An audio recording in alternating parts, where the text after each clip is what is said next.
Hi everyone, we're going to be going over ellipse today, what it is by definition, how we define an ellipse, what the values of A, B, C is by definition, the equations, the focal points, finding them, major axis, and all those extra things. Okay. First of all, ellipse by definition is a locus of points, an infinite set of points on a two-dimensional surface called a plane. So we have a plane right here where 2 points called the foci. So here's your focal point 1, F1 and F2, and the sum of the distance from the two foci to the locus of points is always constant. The locus of points, we're going to call it XY. So any distance like this, that sum is always going to be constant. Let's call this D1 plus D2. That's going to be the same as this distance right here. We're going to call this D1, and then we're going to call this D2. So the orange distance 1 plus distance 2 has to equal the big D1 plus big D2 right over here. And it's always constant, and that's how you define an ellipse. I actually used to draw a lot of these on my whiteboard and to show it. What I normally did was I took a tape, put a string on these tapes right here, and then I drew it around with a marker, and it always made this oval shape. The closer I get to the center where the focal points are getting closer together, it becomes circular, of course, and it becomes a circle. The farther I put out the focal points right here, becomes more elliptical in this form. So I had probably made about 40, 50, I don't know, a lot of ellipses in my life. Okay, so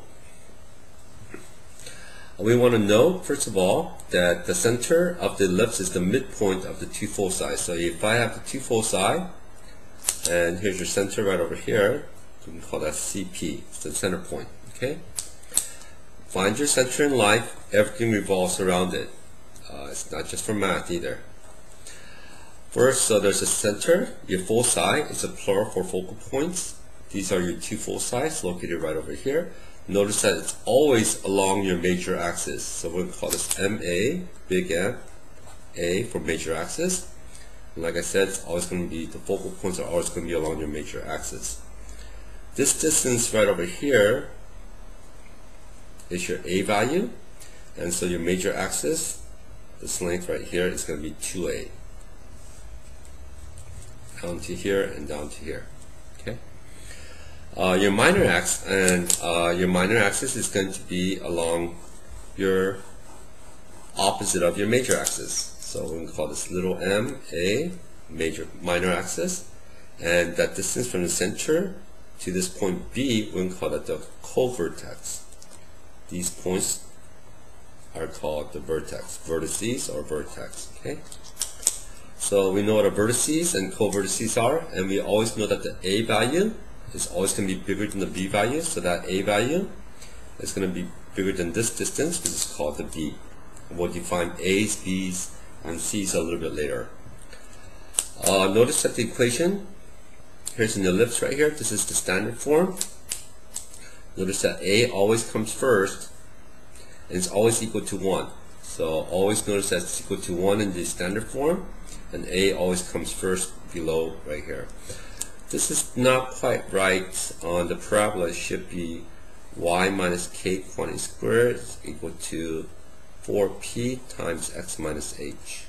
And same with the other equation. So this A should have been moved to the left-hand side of the equation. Okay, but don't worry about that. It's a different form, just a slightly different form, right? So I think we covered most of it. So let's get started with what is the definition of A.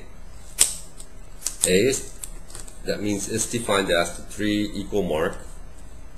It's defined as the distance from center point to vertex. Okay. It could be from here to here. Notice that the focal point is along the major axis, so that distance is A right there. B is defined as the distance from the center point to the co-vertex. I noticed this book, the book that I'm currently using, does not have a name for this portion right here. They're called the co-vertices on other books. So these are the major vertices, or just the vertices, and these are your co-vertices. Okay. C is defined as a distance from the center point to focal point. So we have to figure out what the relationship between A, B, and C is. How are the relationship between A, the whole length, B, and C? We know that this distance right here, by definition, that's equal to C. We also know that this distance right here is actually equal to this distance right over here. Did the math on that a long time ago. So that's equal to A. And we also know one extra thing. We know that this distance, by definition, is B. So we have the relationship between A, B, and C. A, B, C is, using the Pythagorean theorem, A squared is equal to B squared plus C squared.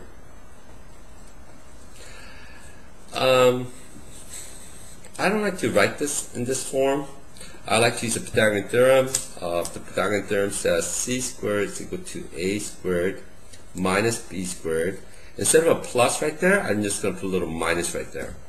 So if we move the B squared over to the left side, it turns into this form right here. You can say A squared equals B squared plus C squared. I like to use this one. C squared equals A squared minus B squared. It's kind of like the Pythagorean theorem. Again, it's with the minus. Some books use it this way, some books use it that way. I like this one better because we'll be using a different form later on. So let's get started with one of the problems. Example number 1. Find the standard form of the equation of the ellipse having foci at 0, 1 and 4, 1 and a major axis length of 6. So our major length axis is equal to 6.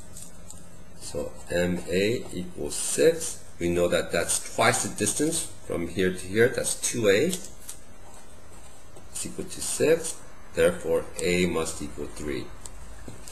We also know the foci. Here's your focal point 1 and focal point 2. From here, we can just graph it 0, 1 and then 4, 1. In the center, we think it's going to be the halfway point. It's going to be 2, 1.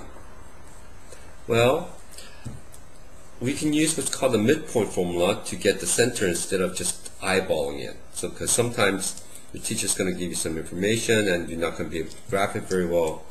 So your midpoint happens to be your center point, happens to be x1 plus x2 over 2, y1 plus y2 over 2. That's your midpoint formula right over here. Another way to remember that is the average of the x, and this is going to be your average of your y. So x1 plus x2 divided by 2 is going to be 2, and 1 plus 1 divided by 2 is going to be 1. Oh, just like what we said, it should be about 2, 1, which is your center point. From the center point, you can actually start to create the equation of the standard form. That's going to be your h, that's going to be your k value. It's going to be x minus, the standard form is x minus h squared over something plus y minus k squared over something is equal to 1. It's going to be your a and your b squares. So my center is at 2, 1, so it's x minus 2 squared over something plus y minus 1 quantity squared over something equals 1. We know this is our a value. We know something else too as well. It says it gives you the major axis of length 6, so our a value is 3, so this is going to be 9. Y minus 1 squared over something equals 1. We know the a value. We also know the c value. C is the distance, defined as the distance from the center point to the focal point. So that distance right there is going to have a excuse me, let me get this out of the way right now.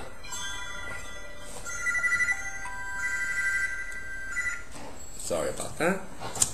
The major axis is going to be 6, so our A value is 3, and we know that from the center to the focal point is going to be 2, so that's our C value, equals 2. We know that C squared is equal to A squared minus B squared. C squared is going to be 4 equals A squared, 9 minus B squared. Solving for B, I don't know if you can see that. Yep, you can see that. It's going to be B squared is equal to 5, so B is equal to square root of 5. Okay, sorry about that, right over here. Square root of 5. That's our B value, located from this equation. So B squared is going to be 5.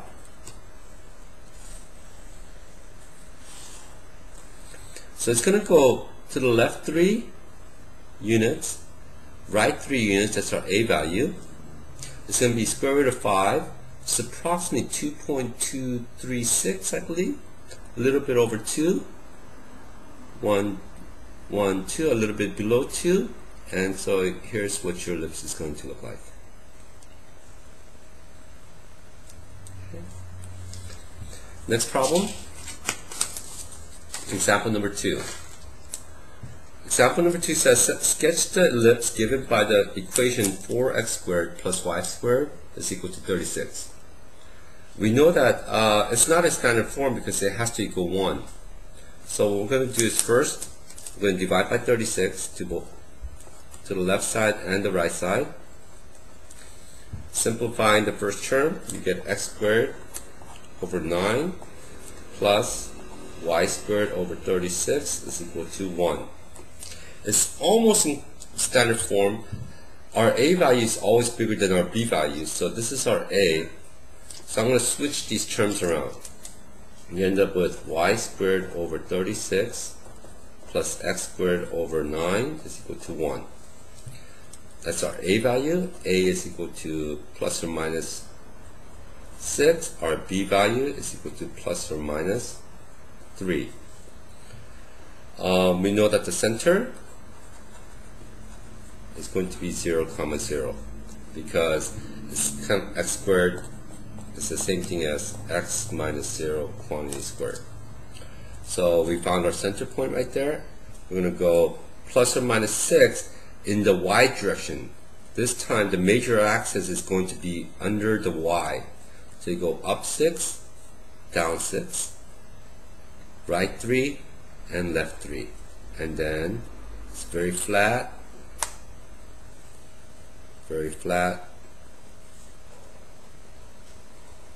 and then so that's what the ellipse looks like. Okay, it's not so bad. This one, the next problem, example number 4 or 3, is going to be a little bit more difficult. So let's stay focused on this problem. It's just going to be a problem like this on the test probably, and you're going to have to graph it, and the one after that, example number 4, is going to be just a little bit more problematic, but once you understand how to do this one,